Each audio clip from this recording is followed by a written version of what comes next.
Gonna do it live.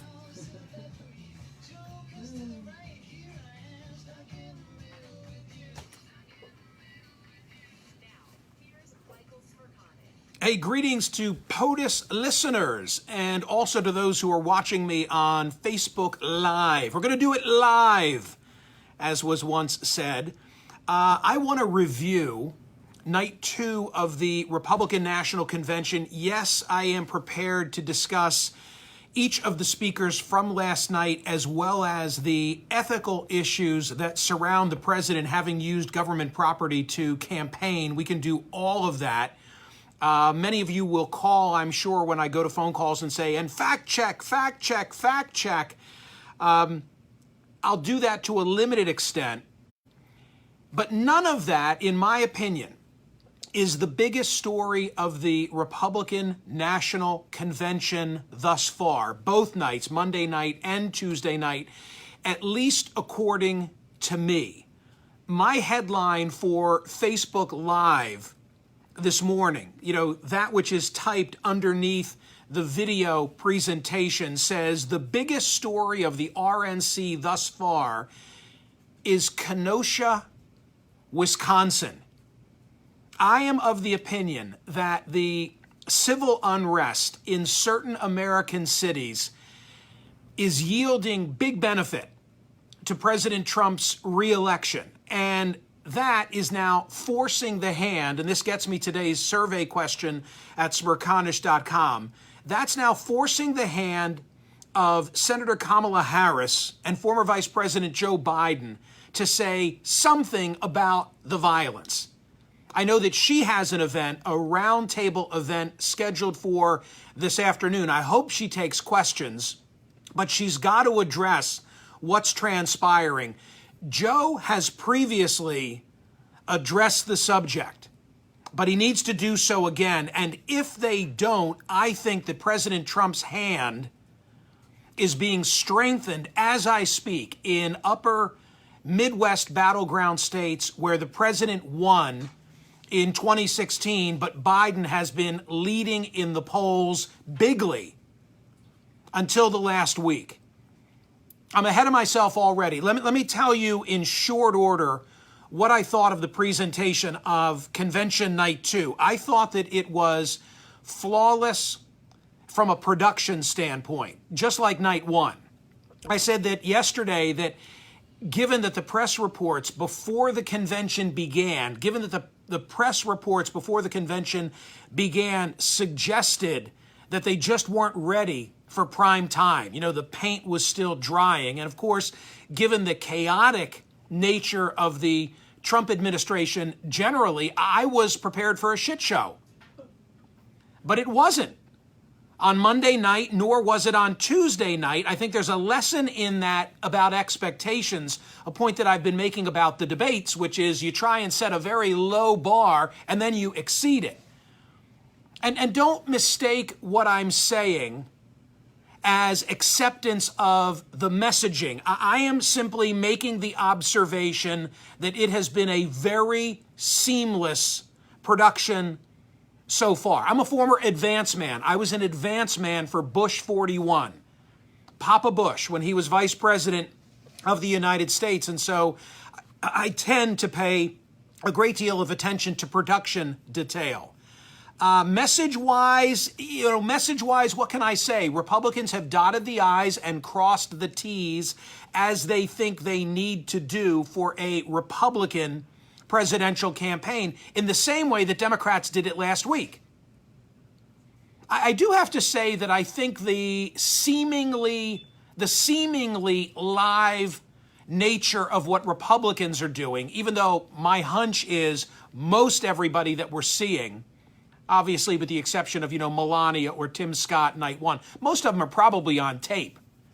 But I think it's a probably better, more effective production to have it seemingly live behind that central podium in the Mellon Auditorium than Zoom style. But that's just, maybe a generational observation. Maybe that's because, I'm older than the millennials.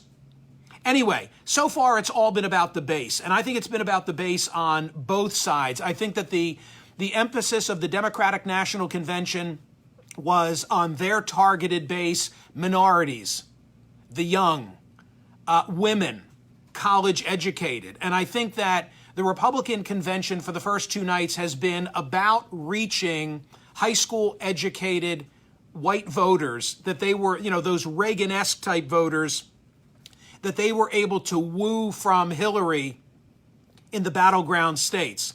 I know what you're saying, some of you, when you hear me say that Trump is trying to appeal to a working class white high school educated voter. You're saying to yourself, Michael, what are you, crazy? Are you not seeing the African American speakers in the Republican convention? Didn't you see the African American former bank robber, now a prison reformist, who was pardoned by the president? Yeah, I saw that. And I saw the Georgia African American the night before. I saw Rick Scott, the senator from South Carolina. I've seen it all. And yes, he's making an appeal. The president is making an appeal to African American men through those speakers. But I have to tell you that my hunch is that the real intended audience are white suburbanites. And that by showcasing Rick Scott and by showcasing the gentleman last night who was pardoned, in prime time, I really think it's an appeal to white suburbanites trying to respond to the narrative of Trump being some ogre, some racist, so that those suburban whites can look at the image and say, oh, well, geez, maybe he's not that bad of a guy. After all, look at the time that he's spending with Herschel Walker. That's my theory about what we're seeing. It's a twofer, actually. That's my point. Something else, I tweeted last night an observation that I made yesterday on POTUS, right here on SiriusXM, about the use of the Trump children, or maybe I should say the misuse. Monday night it was Don Jr., last night it was Tiffany and Eric. I guess Ivanka is tomorrow night, Thursday night.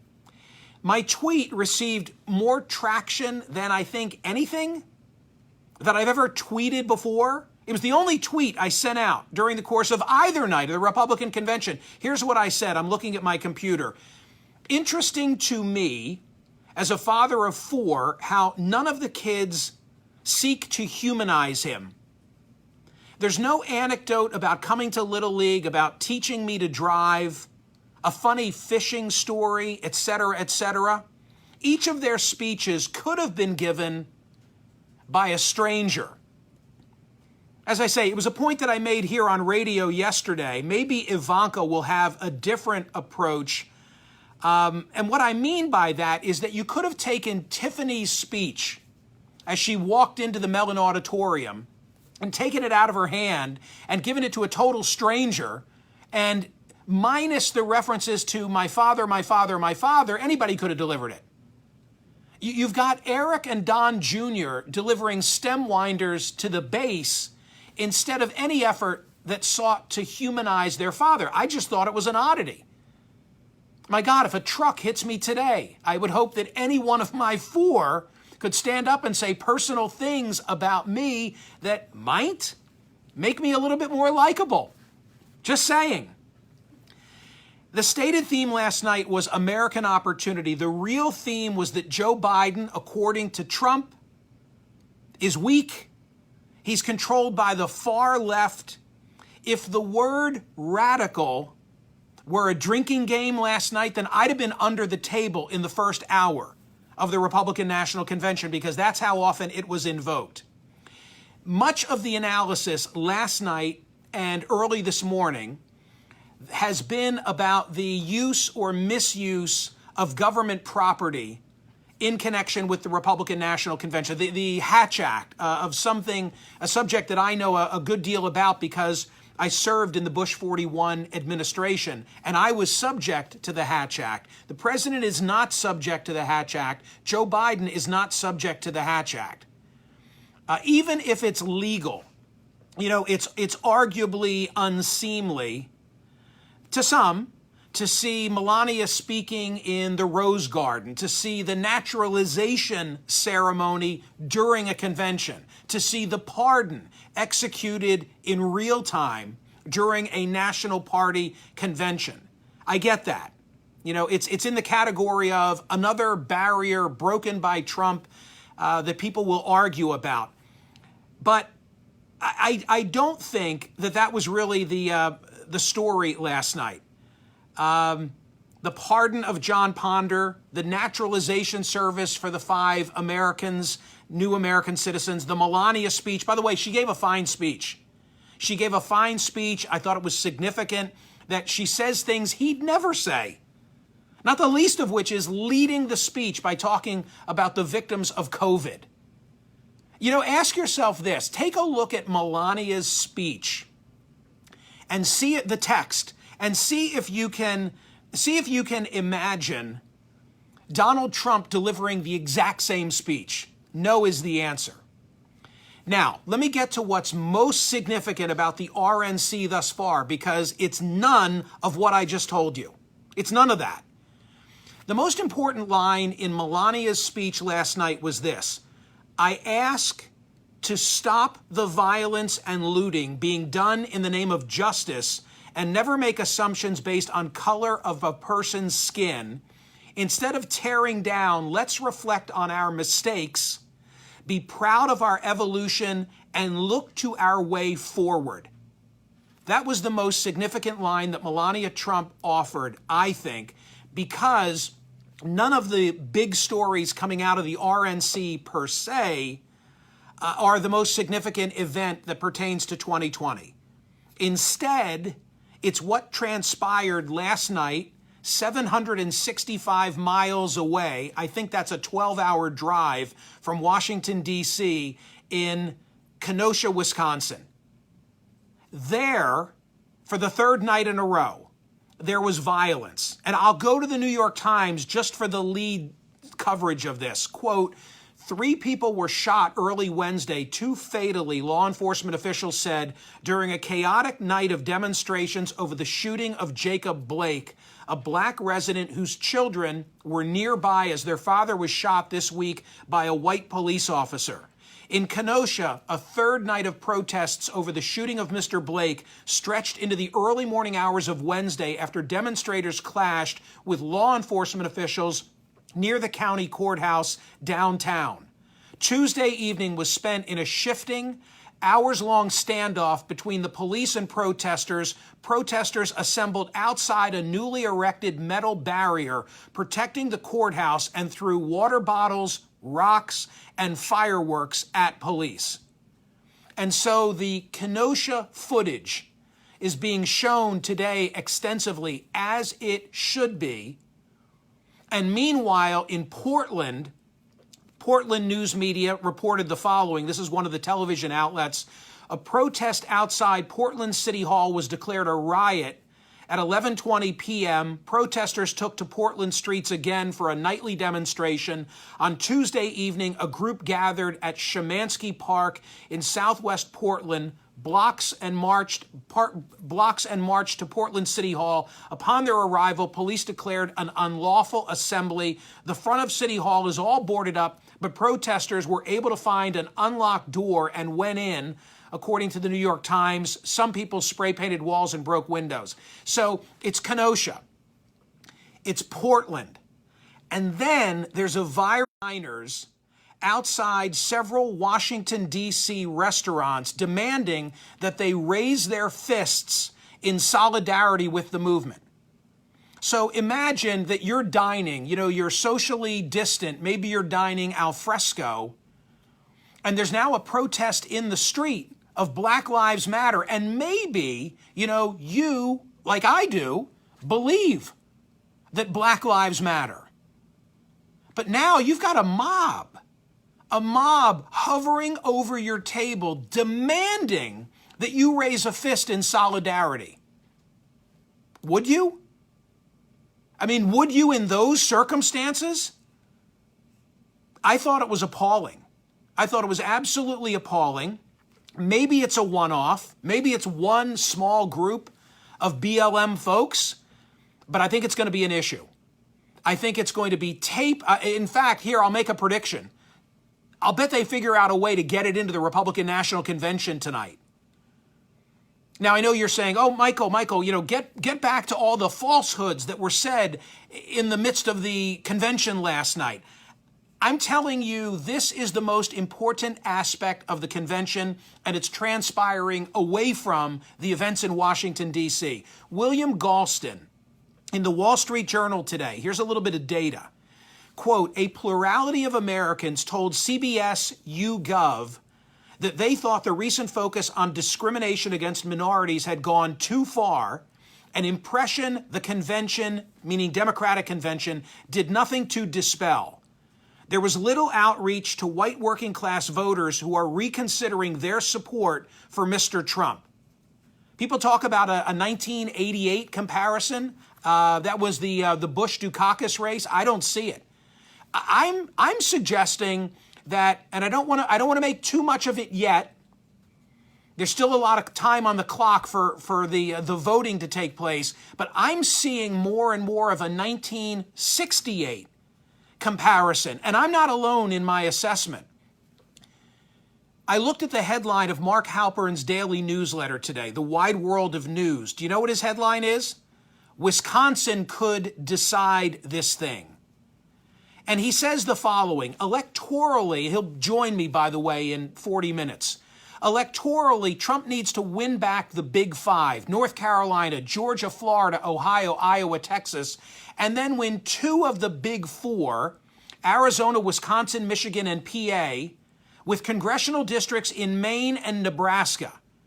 But what if Minnesota is in play because of the aftermath of George Floyd's death? And what if the events of Kenosha decisively help move Wisconsin in Trump's direction?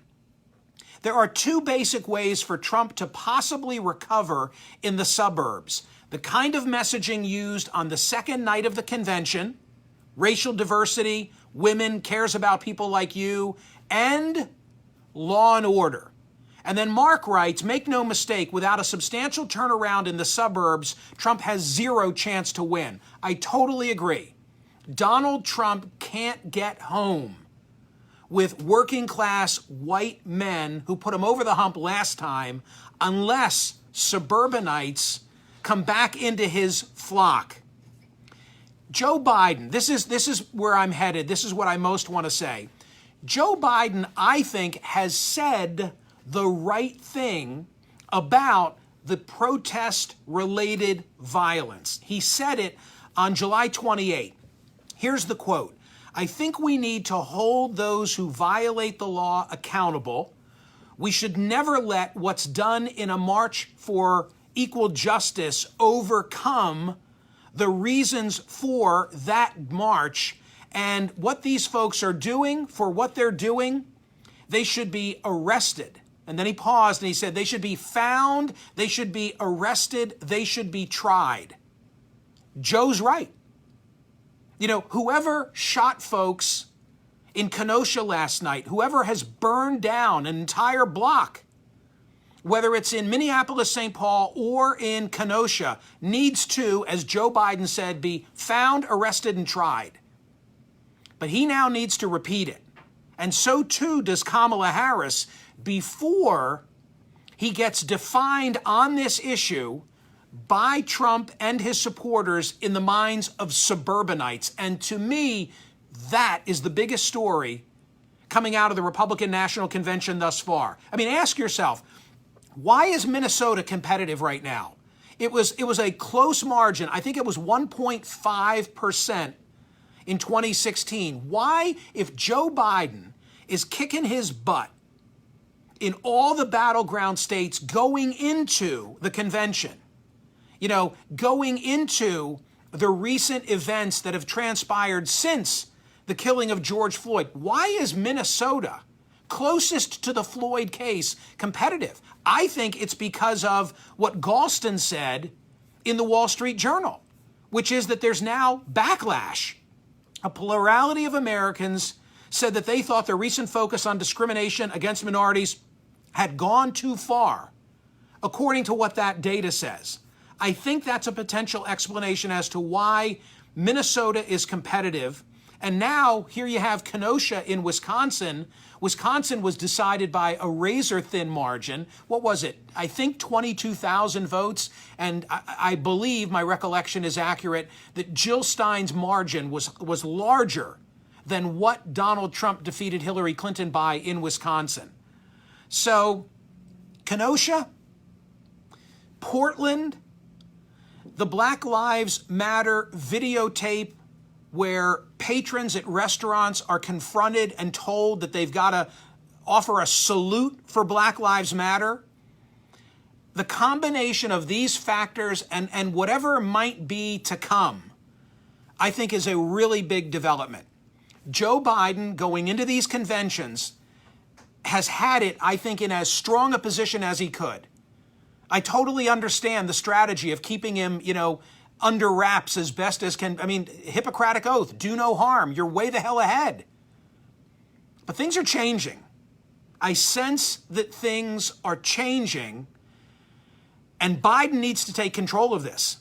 And of course, the question is, I've buried the lead, is he willing to repeat what he said before at the risk of alienating some elements in his base? Here's the question that I've asked today at smirconish.com. Have Joe Biden and Kamala Harris sufficiently addressed protest-related violence in American cities? Post a comment if you're watching me on Facebook Live on that issue. Answer my survey question at smirconish.com. And for God's sakes, listen to me on the POTUS channel on SiriusXM, as we are now about to discuss exactly that. What should Biden and Harris do in response to Kenosha? That's a question I'm going to put to my radio audience right now at 855-486-1776. People are calling dish service technicians